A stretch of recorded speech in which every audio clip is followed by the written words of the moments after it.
Lebih dari 400 juta tahun yang lalu, di bumi pernah ada hutan yang tidak berdaun karena yang menjulang tinggi pada saat itu bukanlah tumbuhan.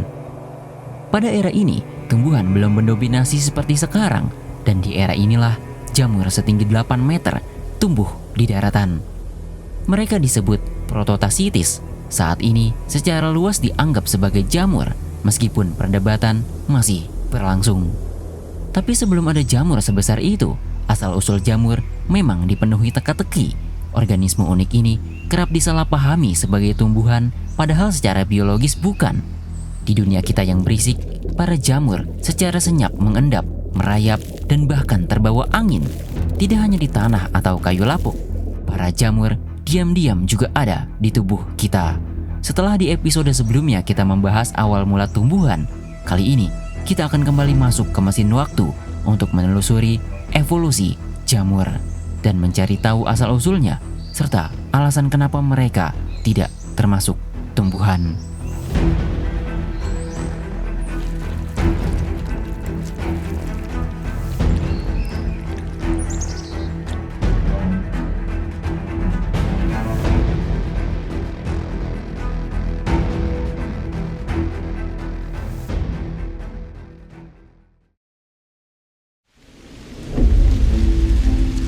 Pada taksonomi, terdapat tingkatan yang disebut kingdom. Berbagai organisme tergabung dalam kerajaan-kerajaan ini. Kita, seperti hewan lainnya, masuk ke dalam kingdom Animalia, sementara tumbuhan membentuk kingdom Plantae. Dan jamur punya kingdomnya sendiri, yaitu Fungi. Di hampir setiap sudut ekosistem daratan bumi, kehidupan jamur sebenarnya sudah lama bekerja diam-diam di balik permukaan. Mereka tumbuh di tanah hutan yang lembab, di batang kayu yang membusuk, di akar tumbuhan, bahkan di tubuh organisme lain.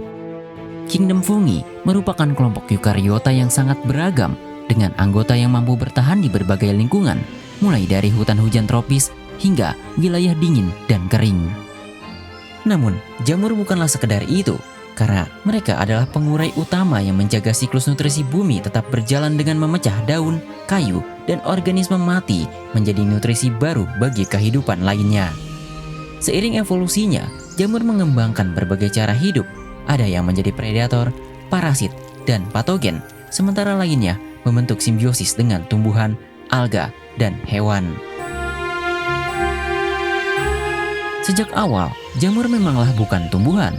Garis evolusinya sudah berbeda dan jauh lebih dekat kekerabatan dengan kerajaan hewan daripada kerajaan tumbuhan. Jauh sebelum itu, miliaran tahun lalu, saat daratan masih kosong, nenek moyang jamur kemungkinan hidup di dunia yang sepenuhnya berbeda, bukan di tanah lembab atau batang kayu lapuk seperti jamur modern, melainkan di lingkungan perairan purba yang dipenuhi organisme mikroskopis. Seperti awal kehidupan yang lain, semua berawal dari laut. Meskipun hingga hari ini, asal-usul pasti dari nenek moyang jamur terakhir atau last common fungal ancestor masih menjadi teka-teki besar dalam biologi evolusi. Petunjuk awal datang dari kerabat terdekat jamur modern, bukan tumbuhan, tapi kelompok ameboid bernama Nuclearida. Organisme ini hidup bebas di lingkungan akuatik dan memiliki bentuk yang lebih mirip protozoa dibandingkan jamur yang kita kenal sekarang. Tapi, apa pentingnya mereka dengan evolusi jamur? Ini memberi petunjuk, karena waktu munculnya nenek moyang fungi alias jamur diperkirakan terjadi sebelum ekosistem daratan berkembang luas, sehingga asal-usul akuatik menjadi lebih masuk akal secara evolusioner. Hal ini mengarah pada kemungkinan bahwa jamur pertama berevolusi di air, bukan di daratan. Namun masalahnya, ada keanehan besar. Hampir seluruh garis keturunan jamur modern justru hidup di lingkungan daratan dan perairan tawar. Jamur laut memang ada, tetapi keragamannya jauh lebih kecil dibandingkan kerabatnya di sungai, tanah, rawa, atau hutan. Ini menciptakan pertanyaan yang belum sepenuhnya terjawab. Apakah jamur memang berasal dari perairan kontinental sejak awal? Atau justru kita kehilangan sebagian besar garis keturunan laut kuno mereka dalam sejarah evolusi? Beberapa kelompok jamur seperti Avelida, Roselida, dan Citriodiomycota mulai memberikan petunjuk baru. Organisme-organisme ini masih mempertahankan ciri kuno yang tidak dimiliki sebagian besar jamur modern, jauh dari preferensi kita tentang jamur.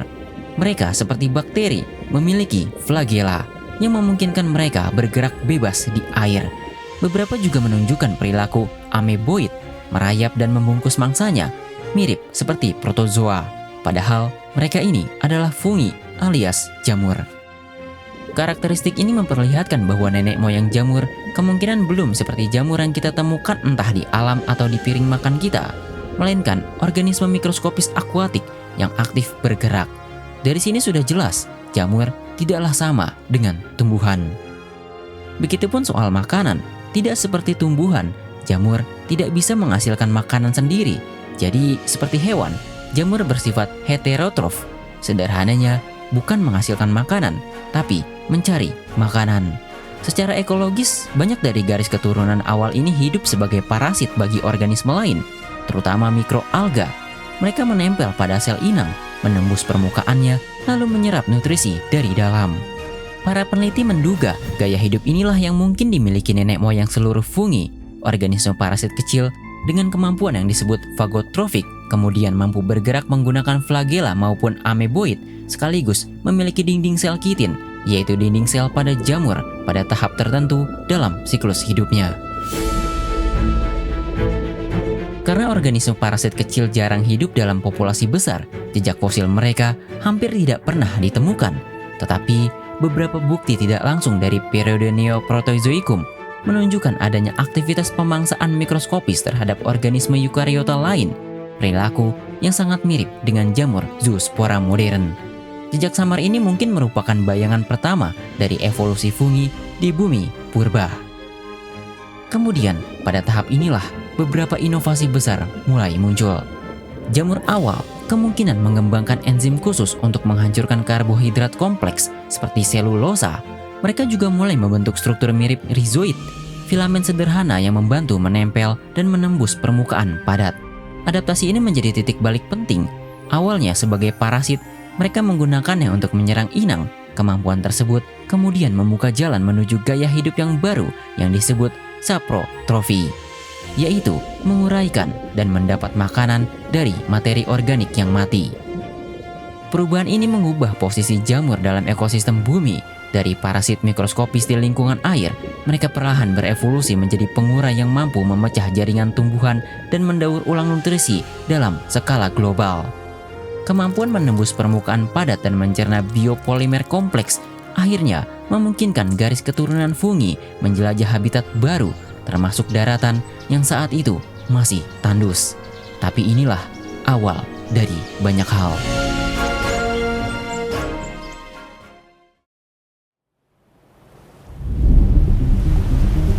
Sekarang kita akan pindah dari perairan ke ekosistem baru, yaitu daratan.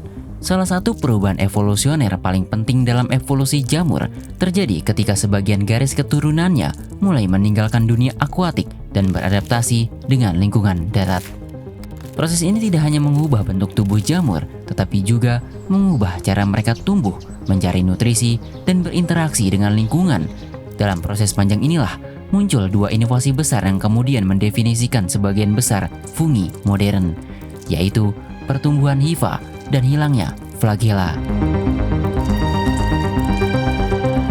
Nenek moyang jamur awal kemungkinan masih berupa organisme mikroskopis yang berenang bebas di air menggunakan flagela.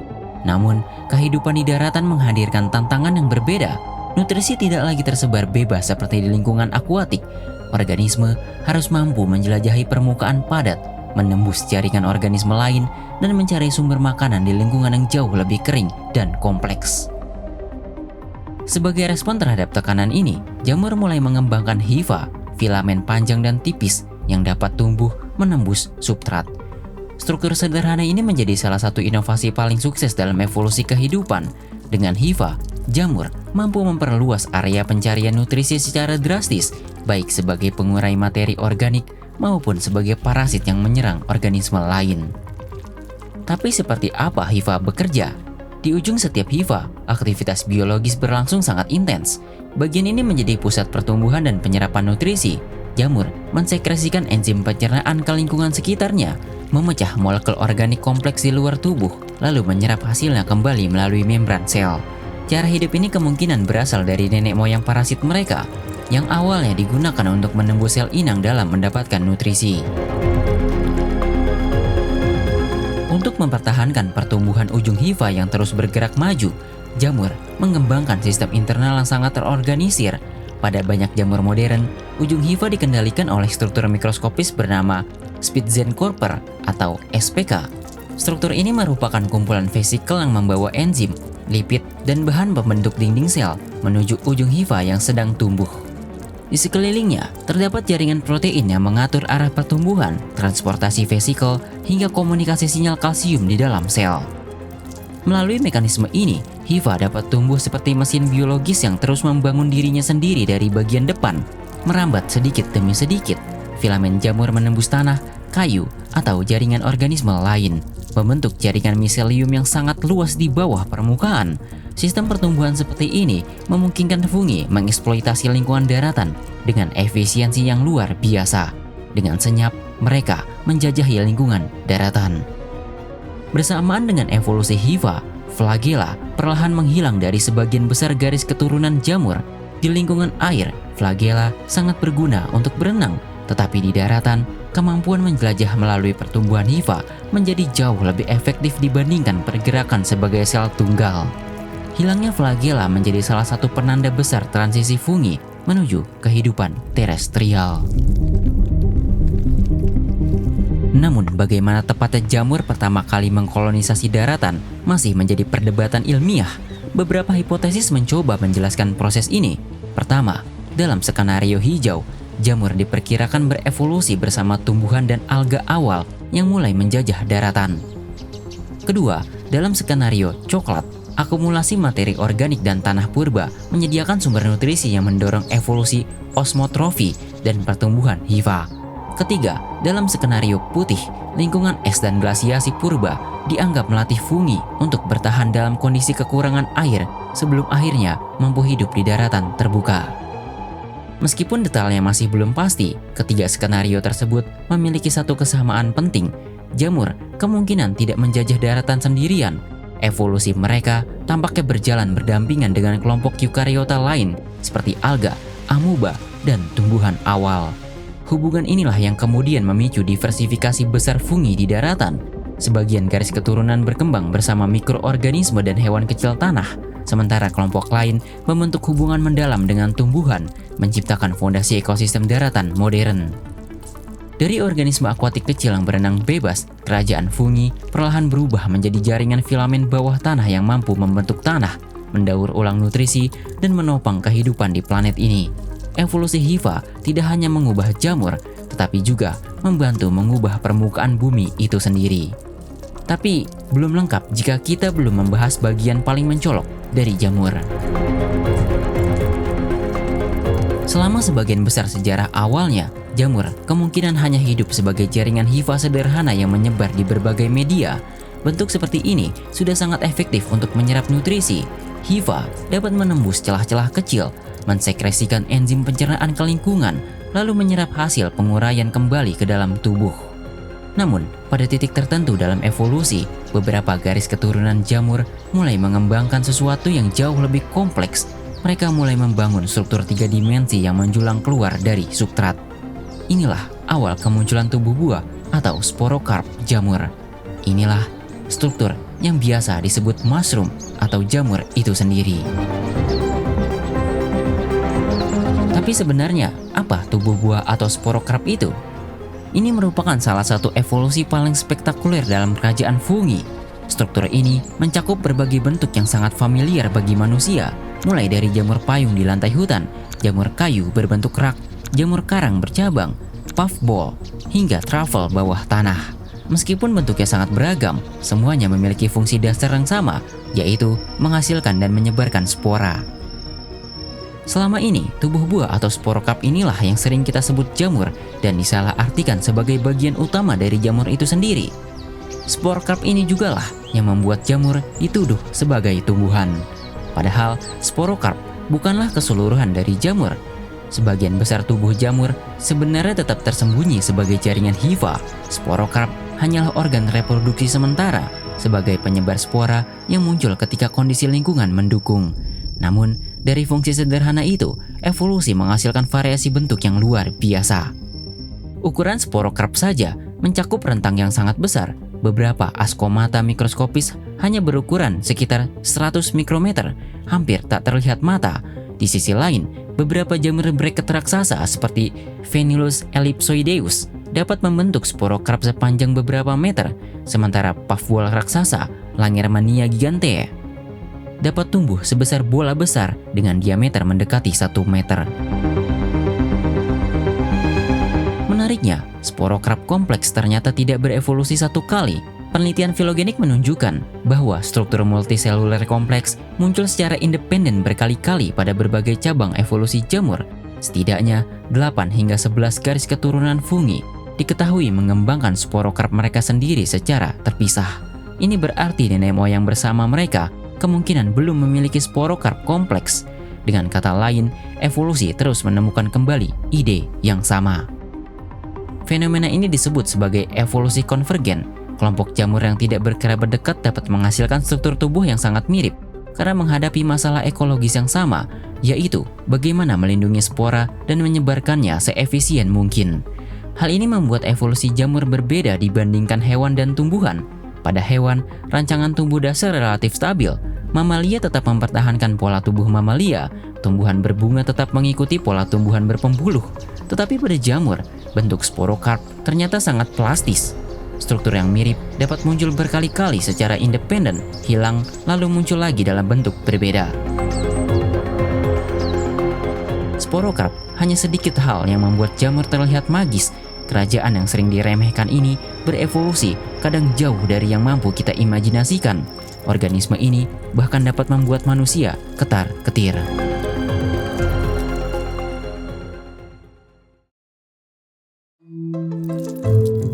Seiring jamur berevolusi semakin kompleks di daratan, mereka juga membangun hubungan dengan organisme lain, baik merugikan maupun tidak.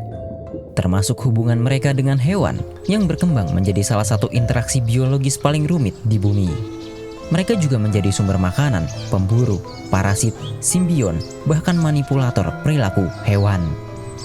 Dalam banyak ekosistem, biomasa jamur sebenarnya sangat melimpah. Bagi banyak hewan kecil, jamur menjadi sumber nutrisi yang sangat berharga. Dibandingkan selulosa tumbuhan, kitin pada jamur lebih mudah dicerna dan mengandung nitrogen lebih tinggi. Hal ini membuat jamur menjadi makanan ideal bagi banyak invertebrata tanah seperti nematoda, cacing Annelida, moluska, dan arthropoda kecil. Tapi ini belum seberapa dengan hal lain yang jauh lebih mind-blowing. Dalam beberapa ekosistem, hubungan ini menjadi sangat intens hingga hewan mulai, dalam tanda kutip, bertani jamur. Rayap, semut pemotong daun, dan beberapa kumbang diketahui secara aktif membudidayakan jamur sebagai sumber makanan utama mereka. Artinya, manusia bukanlah satu-satunya makhluk yang dapat bertani. Contohnya organisme seperti semut pemotong daun, mereka tidak benar-benar memakan daun yang mereka potong dan kumpulkan. Daun itu digunakan sebagai substrat untuk menumbuhkan jamur tertentu di dalam sarang. Jamur kemudian tumbuh dengan memecah jaringan tumbuhan menjadi nutrisi yang lebih mudah dimanfaatkan semut. Hubungan seperti ini menunjukkan bahwa jamur dapat menjadi fondasi rantai makanan dan bahkan membentuk sistem pertanian kompleks di luar dunia manusia. Kita juga jangan melupakan sporokarp jamur, bagian yang tampak lezat untuk lidah kita dan sering kita jumpai di toko sayuran. Tidak hanya untuk manusia, sporokarp menjadi bagian penting dari jaringan makanan darat karena banyak hewan memakannya secara langsung. Beberapa jamur bahkan berevolusi menghasilkan aroma khusus untuk menarik hewan penyebar spora. Trafel bawah tanah adalah contoh ekstrimnya. Karena sporanya tidak bisa tersebar lewat angin, jamur ini mengandalkan mamalia penggali tanah untuk menemukan dan memakannya. Dari sana, jamur akan menitipkan sporanya yang kemudian dapat terbawa dan tersebar ke tempat lain berkat bantuan hewan. Namun, hubungan fungi dan hewan tidak selalu damai. Dalam perjalanan evolusi, jamur berkali-kali berevolusi menjadi parasit hewan, dan menariknya, kemampuan ini muncul secara independen pada banyak garis keturunan berbeda. Beberapa hewan menjadi patogen spesialis yang hanya dapat hidup di dalam tubuh inang tertentu. Yang lain tetap hidup bebas di lingkungan, tetapi mampu berubah menjadi parasit ketika ada kesempatan. Sebagian lagi menjadi predator aktif.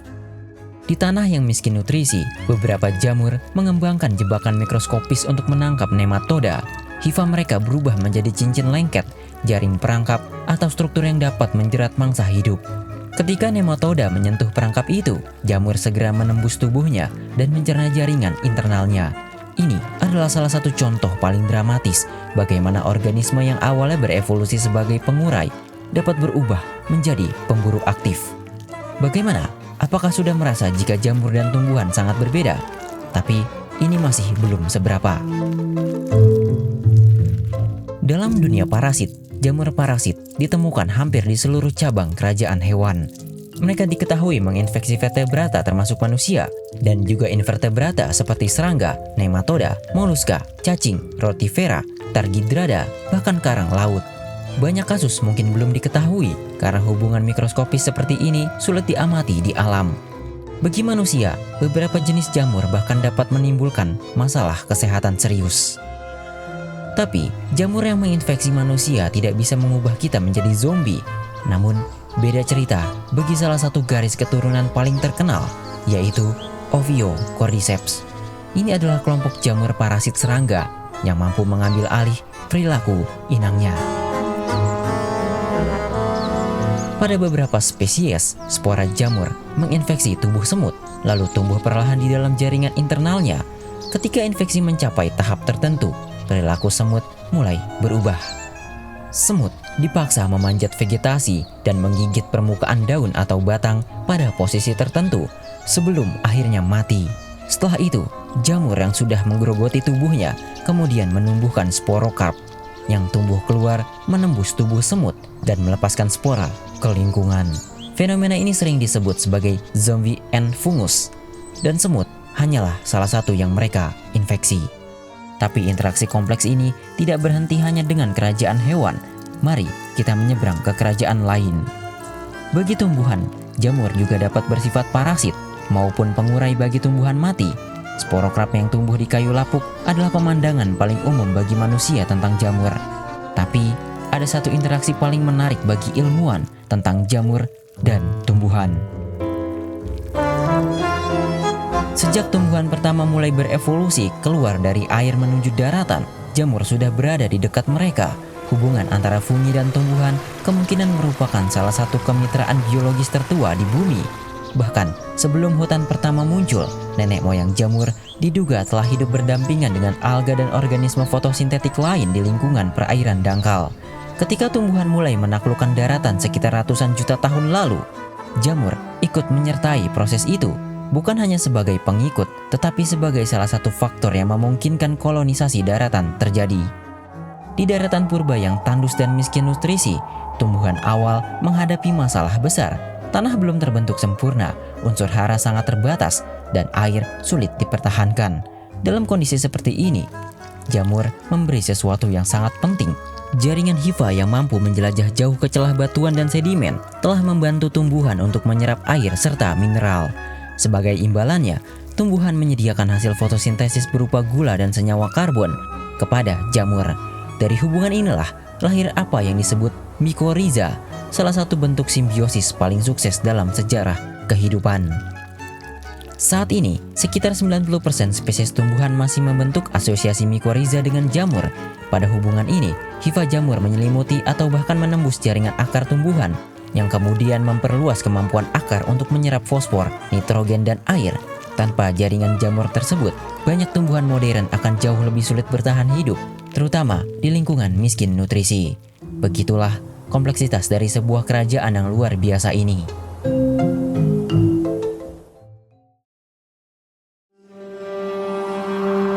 Kerajaan fungi yang underrated ini telah mempengaruhi kehidupan yang jauh lebih besar dari apa yang dibayangkan.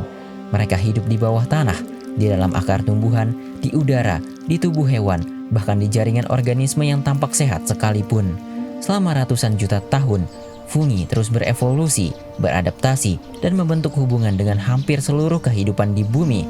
Dan interaksi itu masih terus berlangsung, sebagian besar tidak terlihat oleh manusia. Sekian dulu video kali ini. Terima kasih.